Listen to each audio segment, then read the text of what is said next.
সেনাবাহিনী তাকে প্রোটেকশন দিল না ভয় দেখালো? এই প্রশ্নের গুরুত্বপূর্ণ প্রশ্ন।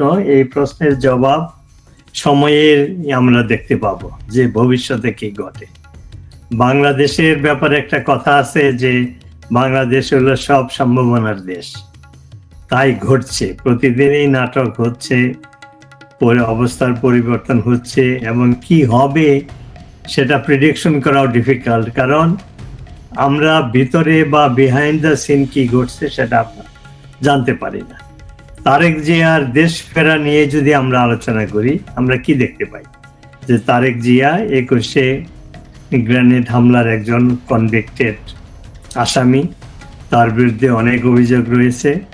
1/11 পরে সে মুচলকা দিয়ে বিদেশে চলে যায় যে ভবিষ্যতে আর রাজনীতি করবে না, এবং সেই বিদেশে যাওয়ার কারণটা হলো যে সেনাবাহিনী যখন তাকে অ্যারেস্ট করে এবং সেখানে তাকে নির্যাতন করা হয়, আমরা শুনেছি যে তার মেরুদণ্ড ভেঙে ফেলা হয়, তিনি খুবই গুরুতরভাবে আহত হন।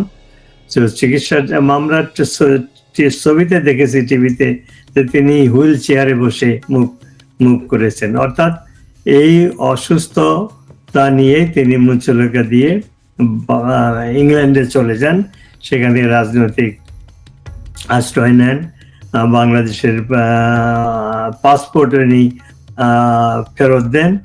তো এই অবস্থায় 17 বছর তিনি সেখানে ছিলেন, এবং যখন বাংলাদেশে গত বছরের পট পরিবর্তন হলো, তখন তার দল বা অনেকেই আশা করেছিল যে তিনি দেশে ফিরবেন, কিন্তু 2 বছরেও সেই ফেরাটি তার হয়নি। বিভিন্ন সময় কথা বলা হয়েছে যে তিনি ফিরবেন, কিন্তু সেটা বাস্তবায়িত হয়নি। তারপরে কয়েক মাস আগে এই যে বর্তমানের যে তত্ত্বাবধায়ক সরকার,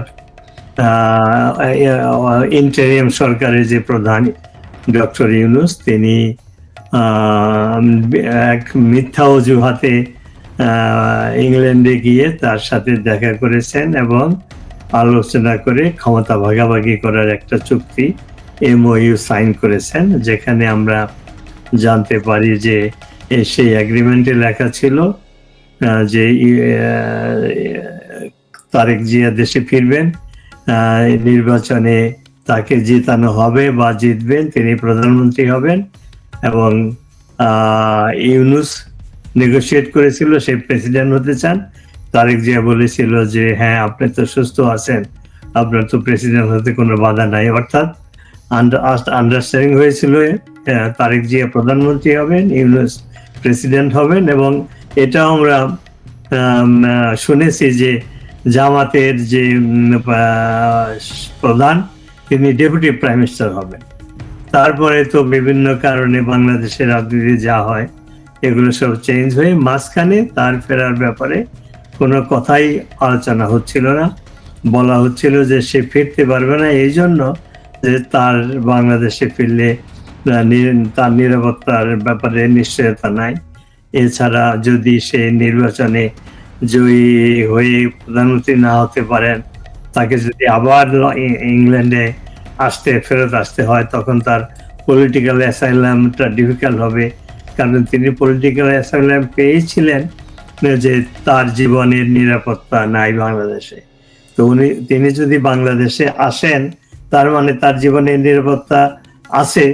তারপরে যদি কোনো কারণে তিনি যদি চলে যেতে চান, তখন তা আবার নতুন করে তাকে পলিটিক্যাল অ্যাসাইলাম নিতে হবে। এই সমস্ত মানে গুজব বা এক্সপ্লেনেশন আমরা মিডিয়াতে শুনছিলাম। তারপরে তার মা খালেদা জিয়া, প্রাক্তন প্রধানমন্ত্রী, তিনি গুরুতর অসুস্থ হলেন।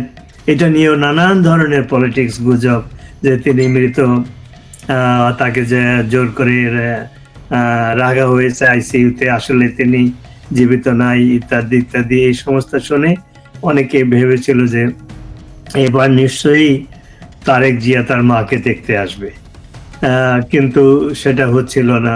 3 সপ্তাহ আগেও তিনি একটা স্টেটমেন্ট দিয়েছিলেন যে তিনি আসবেন, কিন্তু তার কয়েকদিন পরে আবার স্টেটমেন্ট দিলেন যে আমার আসার ভীষণ ইচ্ছা মাকে দেখার, কিন্তু আমার আশাটা আমার একাক সিদ্ধান্তের উপরে নির্ভর নয়, তো তখনও স্পেকুলেশন হয়েছিল যে তাহলে আসার ব্যাপারে সিদ্ধান্ত আর কার? সিদ্ধান্ত তো তারই ব্যক্তিগত ভাবে হওয়া উচিত, যে মাকে দেখতে আসবে, সে একটা দলের অ্যাক্টিং প্রেসিডেন্ট, বাধাটা কোথায়? তারপরে কোনো কথা নাই, বার্তা নাই, হঠাৎ করে তিনি ডিক্লেয়ার দিলেন যে তিনি 25 তারিখে বাংলাদেশে আসবেন। তো এইটার পরিপ্রেক্ষিতে, এবং সেটা নিয়েও আপনার সাথে বোধহয় আমি আলোচনা করেছিলাম যে এই আশাটাও ঠিক কিনা, মানে এটা নিশ্চিত কিনা সেটা শিওর না আনটিল উনি বাংলাদেশে এসে পৌঁছেন। তো সেই ঘটনা ঘটলো, গতকালকে তিনি এসে পৌঁছেছেন। তো আপনি যেটা উল্লেখ করলেন, করি আপনাকে যে তিনি আসলেন, সবই ঠিক আছে, কিন্তু এত বড় একটা রাজনৈতিক দলের তার বিরুদ্ধে আগে মামলা ছিল, তিনি সাজাপ্রাপ্ত দণ্ডপ্রাপ্ত আসামি ছিলেন। সেই মামলা তো এখন এই ইন্টারিম সরকার ক্ষমতায় বসেই সে মামলা সব প্রত্যাহার করেছে, খালাস পেয়েছেন, সবকিছু ঠিক আছে। কিন্তু তার যে লাখ লাখ দলের লাখ লাখ নেতা কর্মী সমর্থকরা তো তাকে যেভাবে সংবর্ধিত করলেন, জনস্রোত হয়ে গেল, তাকে তো তারাই প্রোটেকশন দেওয়ার কথা। এত বড় জনপ্রিয় একটি রাজনৈতিক দলের নেতা, জনপ্রিয় নেতা হলে তাকে তো তারাই প্রোটেকশন দেওয়ার কথা, বা বড় জোর পুলিশ দিবে। সেনাবাহিনী কেন এত নিরাপত্তা বেষ্টনী তৈরি করলো? কারণটা কি? আপনার ব্যাখ্যা কি? আমি সেই পয়েন্টে আসছি। সেটা হলো, তার আগে একটু আলোচনা করি যে হঠাৎ করে এমন কি ঘটলো যে 2 সপ্তাহ আগে স্টেটমেন্ট দিলেন যে আমার ফেরার ব্যাপারে শুধু আমার একাক সিদ্ধান্ত না, আরো ফ্যাক্টর রয়েছে। সেই ফ্যাক্টরটা কি? উনি এসে গেছেন, তা কি কারণে তিনি ওই স্টেটমেন্টটা দিয়েছিলেন? তো সেটা নিয়ে কিন্তু অনেক স্পেকুলেশন হচ্ছে। আনন্দবাজার পত্রিকায় রিপোর্ট বেরিয়েছে যে তিনি এতদিন নেগোসিয়েশন করছিলেন ভারতের সাথে। ভারতই ভেটো দিয়েছিল যে সে বাংলাদেশে আসতে পারবে না।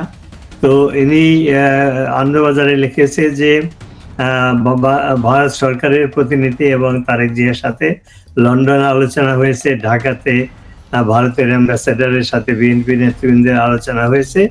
সেখানে তারেক জিয়া একটা মুচলেখা দিয়ে বিদেশে গিয়েছিলেন, তিনি আবার আরেকটা মুচলেখা দিয়ে তিনি ভারতের অনুমতি নিয়ে দেশে ফিরেছেন। এবং সেই শর্তটা কি, যে তিনি ভারতের সাথে 3টা শর্তে রাজি হয়েছেন। একটা হলো তিনি এসে প্রধানমন্ত্রী হয়ে ভারতের মানে ভারত বিরোধী যে সমস্ত বর্তমান সরকার প্রোপাগান্ডা বা উস্কানি দিচ্ছে সেটা বন্ধ করবেন, এবং জামাত শিবির অর্থাৎ বাংলাদেশের এখন রাজনীতি পাওয়ার সমস্ত চলে গেছে এক্সট্রিমিস্টদের হাতে, অর্থাৎ ধর্মীয় কট্টরপন্থীদের হাতে, জামাত শিবির এবং তাদের যে সমস্ত ন্যাশনাল এনসিপি ইত্যাদি হাতে চলে গেছে। সেইটাকে বন্ধ করার জন্য ভারত বলেছে যে তুমি 3টা শর্তের ভিতরে একটা তো আমি বললাম যে জামাত শিবিরকে ঠেকাতে হবে, আর সেকেন্ড হলো যে ভারত বিরোধী যে প্রোপাগান্ডা সেটা বন্ধ করতে হবে, আর একটা হলো আওয়ামী লীগকে পুনঃপ্রতিষ্ঠা করতে হবে, বাংলাদেশে রাজনীতি করার সুযোগ করে দিতে হবে। তো এই 3টা শর্তে নাকি সে রাজি হয়ে ভারত তাকে গ্রিন সিগন্যাল দিয়েছে যে ইউ ক্যান কাম, এবং নির্বাচন হলে তুমি যদি ক্ষমতায় আসো তাহলে আমরা তোমার সাথে কাজ করবো। এগুলো হলো স্পেকুলেশন, আজকে একটা পত্রিকায় উঠেছে। আসলে ভিতরে কি হয়েছে সেটা তো আমরা জানি না। তো এইটা গেল যে হঠাৎ করে সে কেন আসলো, এই এক্সপ্লেনেশন দেওয়া হচ্ছে। এন্ড সেকেন্ড, যে আপনার যে প্রশ্নটা, যে গুরুত্বপূর্ণ প্রশ্ন, যে আর্মি সেনাবাহিনী তাকে এমন প্রোটোকল দিয়েছে যে বাংলাদেশের প্রধানমন্ত্রী এরকম প্রোটোকল পায় না। সেই হাজার হাজার আর্মির কে দিয়ে তাকে পাহারা দেওয়া হয়েছে বিমানবন্দরে, যেখানে সে জনসভা করেছে সেখানে, এবং যেখানে জনসভা হবে আগের দিন ভিডিওতে আমরা দেখলাম, আগের দিন সেনাবাহিনীর একটি দল গিয়ে পরীক্ষা করেছে নিরাপত্তার ব্যাপারে। তো এই যে হঠাৎ করে তার না আসার ব্যাপারে আমরা শুনেছিলাম যে সেনাবাহিনীর 1/11-এর সময় যে অ্যারেস্ট করেছিল যে সমস্ত ইয়াং অফিসার, তাকে নির্যাতনের মধ্যে জড়িত ছিল, তারা এখন আর্মিতে এখনো আছে, তারা সিনিয়র অফিসার। তাদের আপত্তির জন্য আর্মি ভেটো দিয়েছিল, যার জন্য তারেক জিয়া মামলা মোকদ্দমা ইউনূস সরকার উদ্যোগ করার পরেও আসতে পারে নাই। তাদের ভয় ছিল, ওই সমস্ত আর্মি অফিসারদের ভয় ছিল যে তারেক জিয়া যদি আসে এবং সে যদি ক্ষমতায় যায় তাহলে প্রতিশোধ নেবে।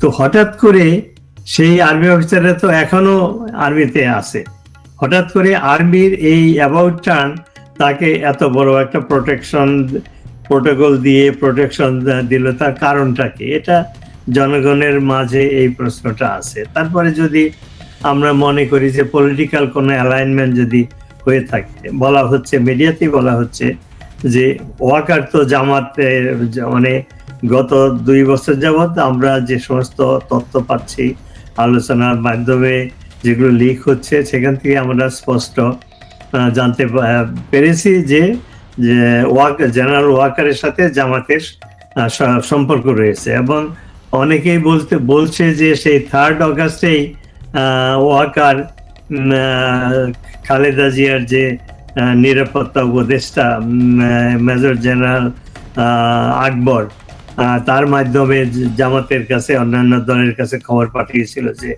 সেনাবাহিনীর সমর্থনে সরকার গঠিত হবে, জামাত অংশগ্রহণ করবে কিনা। এছাড়া অনেকেই বলতেছে যে ইউনূস কি বলে, ওয়াকার যে একজন জামাতপন্থী, সেটার প্রমাণ সেই অনেক আগের থেকেই, সেই সেনা প্রধান হওয়ার আগের থেকে তার প্রমাণ রয়েছে। তো এই সমস্ত কারণে ওয়াকার যদি জামাতের সমর্থক হয় এবং সেটার প্রমাণ আমরা পাচ্ছি। এদিকে আবার বর্তমানে ক্ষমতার দ্বন্দ্বেই হোক, যে কারণেই হোক, অথবা ইউনূসের ডিভাইড অ্যান্ড রুল পলিসির জন্যই হোক, জামাত, বিএনপি এবং এনসিপি, এই 3টা দলই তার সমর্থক হিসাবে আমরা দেখতে পাচ্ছি।